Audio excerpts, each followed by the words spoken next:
it's believed that he held a rifle through his pants.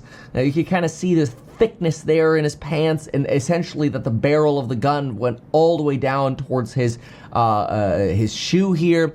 This is not entirely clear. One of them here on the left is AI enhanced, so you're getting kind of potentially a weird fill-in of an up-close of the shooter here. This, by the way, take a look at this, which is remarkable, and I'm not trying to pat myself on the back here. I feel like it was obvious, but you can see the shooter running over here, and we suspected that he just basically jumped off over the side of the building, either where he could lower himself down onto some air-conditioned units or just into the grass, because, you know, it's just not that high in some areas. Here, it does look like he takes quite a bit of a fall here. I wouldn't be surprised if he had a little bit of an ankle sprain there. That looks like at least an 8-foot yeet right there. But anyway, he seems to walk just fine after that. There's that parking lot. And this is where he runs towards what we saw on the maps building, towards that ROTC building.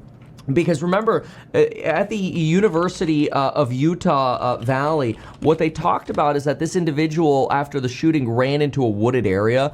We didn't actually think there were woods that he ran into. We think they just meant, like, literally the trees behind some homes.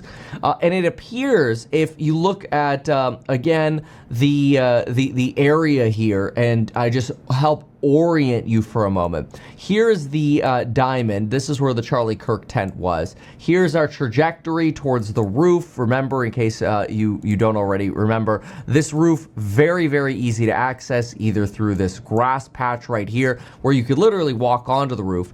This was where we originally suspected the shooter was. It turned out that the easier option here was literally just to use this staircase, which we also said was a possibility, to use this staircase to walk up to this sort of mezzanine level over here, step over essentially a little 1-foot barrier here, and then you're on the flat roof right here, where you could post up and take your shot.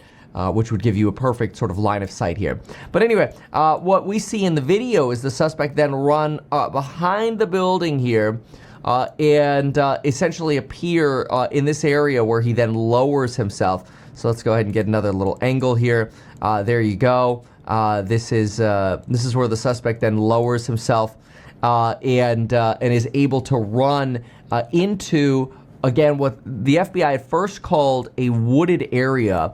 Again, these are trees behind the UVU Army ROTC. See this? Here are the trees.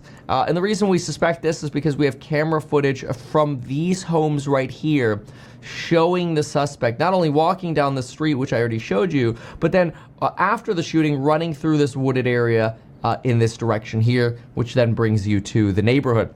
This led me to believe that the individual was local. I feel like if he was not local, he would have gotten into a vehicle or left in some other way. This is some of the surveillance footage zoomed up a little bit. But anyway, Donald Trump has just announced that the Charlie Kirk shooter, we believe, has been identified and is in custody. So not just identified, but in custody. They believe they have the right person. This is where there are markings of where the person was lying down to take his shot. You can see